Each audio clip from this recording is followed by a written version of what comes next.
Kuna breaking news hapa ya habari njema na za kutia matumaini kuhusu kesi dhidi ya Samia Suluhu Hassan iliyofunguliwa katika mahakama ya kimataifa ya uhalifu ICC Novemba mwaka jana. Kwa hiyo kuna habari njema imepatikana jana ambayo kwa hakika inatia matumaini. Kwa hiyo makala hii inaelezea kuhusu hiyo habari njema iliyopatikana hapo jana, lakini pia inagusia kwa kifupi kuhusu hiyo kesi iliyowasilishwa huko ICC na maendeleo yake yamefikia hatua gani. Kwa hiyo jana Februari 14 ya mwaka huu 2026, siku ya wapendanao hiyo, kuna habari njema sana zimepatikana kwa Watanzania wenye kiu ya kujua kuhusu mwenendo wa kesi iliyofunguliwa dhidi ya Samia Suluhu Hassan katika mahakama ya kimataifa ya uhalifu yani ICC.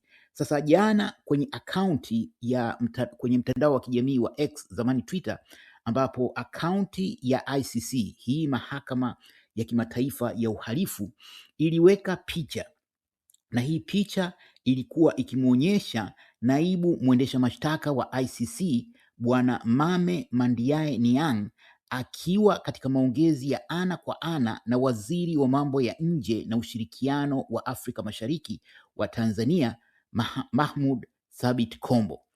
Tukio hili limetokea katika huko nchini Ethiopia ambako kunafanyika mkutano wa 39 wa wakuu wa nchi za Umoja wa Afrika, na Samia yupo huko anahudhuria huo mkutano. Kwa hiyo hizi habari sio uzushi, zipo katika account ya ICC kwenye mtandao wa kijamii wa X, zamani Twitter. Kwa hiyo ni taarifa rasmi ya mahakama ya kimataifa ya uhalifu, na hii si habari ndogo, na kwa hakika ni habari ya kutia matumaini, hasa ikizingatiwa kwamba hapa katikati kumekuwa na jitihada kubwa sana za kufanya upotoshaji kuhusiana na hii kesi iliyowasilishwa huko ICC.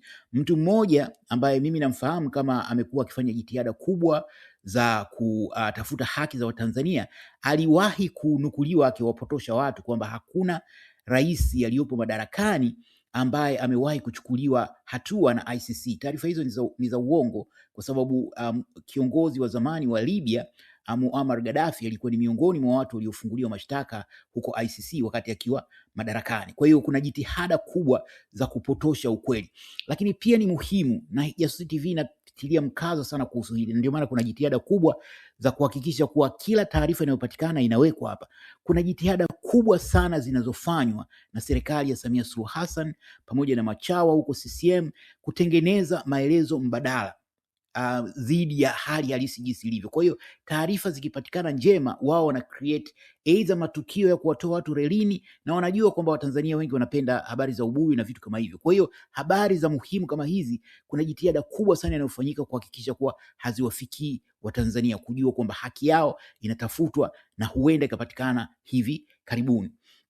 Kwa hiyo katika picha hiyo ni muhimu kufahamu kwamba imetokea ni tukio halisi la huyu naibu mwendesha mashtaka wa ICC kukutana na kiongozi mwandamizi wa serikali ya Tanzania. Na kwa utaratibu wao, hawa watu wa ICC huwa wanakutana na watendaji wa serikali husika kama kuna kesi imefunguliwa dhidi ya taifa.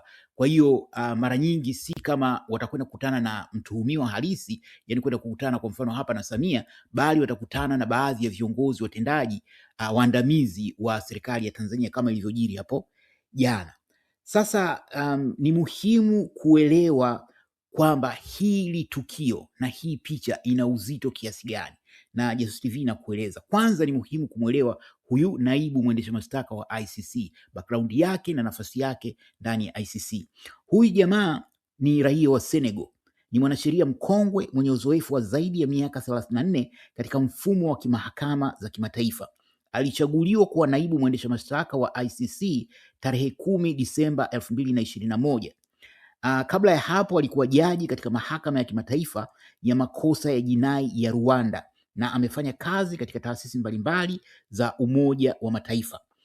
Lakini kingine kinachoongeza uzito wa yeye huyu bwana kuwepo, Bwana Niang, ni ukweli kwamba Novemba 13 mwaka jana kuna dozia iliwasilishwa kwa ICC. Dozia ni taarifa zenye ukweli au tuhuma kuhusu jambo husika. Kwa hiyo dozia iliyowasilishwa ICC hiyo Novemba 13 mwaka jana ilikuwa ikieleza tuhuma dhidi ya Samia Suluhu Hassan kuhusiana hasa na yaliyojiri kuanzia Oktoba 29 mwaka 2025, lakini hii ilikwenda mbali zaidi kuangalia pia matukio mbalimbali kama unyanyasaji uliofanywa dhidi ya Wamasai, matukio mbalimbali ya utekaji, japo msingi hasa wa hii submission au hii dozia ilikuwa ni kuhusu matukio ya kuanzia Oktoba 29 na kuendelea, ambapo kwa mujibu wa takwimu idadi ya waliouawa ni zaidi ya Watanzania 10,000 na hii figa imetolewa katika hii dozia. Kwa hiyo hao wameeleza kwamba takriban Watanzania 10,000 wameuawa kuanzia hiyo Oktoba 29. Kwa hiyo katika hii dozia ukurasa wa kwanza unaonyesha bayana kwamba dozia hiyo iwasilishwe kwa watu wawili ambao ni maafisa watendaji wa ICC. Mmoja ni Mrs. Nazhat Shamim Khan, lakini mwingine ndio huyu bwana Mame Mandiaye Niang, ambao kwa pamoja hawa ni waendeshaji wakuu wa hii ofisi ya ICC. Kwa lugha nyingine kwamba hizi tuhuma haya mashtaka dhidi ya Samia Suluhu Hassan yamewasilishwa kwa mtu sahihi, yani mtu ambaye ndio kiongozi mkuu kwa sasa wa ICC katika mchakato wa kufanya mashtaka, na huyu ndiye huyo aliyekutana na Mahmoud Kombo hapo jana. Kwa hiyo ni muhimu pia kuelewa kwamba huyu bwana Niang yeye kwa sasa ndio kiongozi katika masuala ya kesi za ICC kutokana na mwendesha mashtaka mkuu wa ICC Karim Khan kujiondoa mwaka jana. Alikabiliwa na tuhuma za masuala ya unyanyasaji wa kijinsia, kwa hiyo akaamua kujiweka kando ili kupisha mchakato wa uchunguzi dhidi yake. Kwa hiyo kwa sasa Mame Mandiaye Niang, huyu aliyokutana na Kombo hapo jana, ndiye kiongozi mkuu anaendesha ofisi ya mwendesha mashtaka wa ICC. Sasa ni muhimu pia kufahamu kuhusu dozia iliyowasilishwa Novemba 13 mwaka jana. Kwa hiyo Novemba 13 mwaka jana, muungano wa mashirika mbalimbali ya kimataifa yanayohusika na masuala ya binadamu yaliwasilisha hii dozia kuhusu Tanzania, lakini hasa kuhusu Samia Suluhu Hassan, kwamba yote yaliyofanyika yaliyokuwa yakilalamikiwa katika dozia hii yametokana na baraka za Samia Suluhu Hassan kama amiri jeshi mkuu wa majeshi ya ulinzi na usalama nchini Tanzania. Taasisi zilizowasilisha dozia hiyo zilikuwa ni pamoja na sehemu ya haki za binadamu ya chama cha mawakili cha Madrid cha Hispania, taasisi ya haki za binadamu ya jumuiya ya wanasheria duniani, taasisi inayoitwa Intel Watch ya Afrika Kusini. Hii inajihusisha na kuangalia mienendo ya idara za usalama wa taifa barani Afrika, pamoja na Profesa Harold Bartot-Triana, ambao waliwasilisha dozi yenye kurasa 82 mbele ya ofisi ya mwendesha mashtaka wa ICC kwa kutumia kifungu cha 15(2) cha mkataba wa Roma.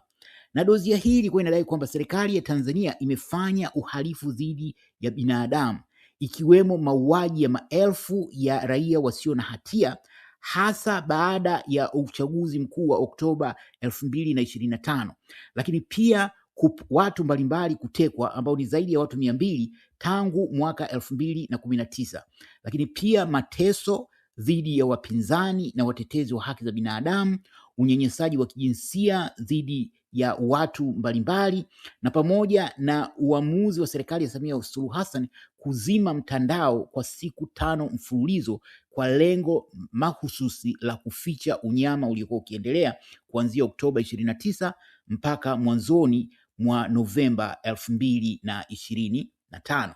Kwa hiyo dozia hii inamtaja wazi Samia Suluhu Hassan kama mtu anayebeba jukumu la juu kabisa chini ya kifungu cha 28 cha mkataba wa Roma, yaani uwajibikaji wa amri kuu. Kwa hiyo Samia Suluhu Hassan anafunguliwa mashtaka haya kama kiongozi mkuu wa Tanzania, lakini pia kama amiri jeshi mkuu wa majeshi ya ulinzi na usalama nchini Tanzania. Kwa hiyo hii ni habari ya kutia matumaini kutokana na ukweli kwamba katika siku za hivi karibuni, kama nilivyosema awali, kumekuwa na jitihada kubwa za upotoshaji, lakini pia baadhi ya watu ambao wako upande wa umma, watu wa upande wa wale wanaotaka haki, pengine katika kukata tamaa au pengine kuto kufahamu ukweli wa mambo yanavyoendelea, baadhi ya taarifa zinazotolewa kwa kweli zinavunja moyo.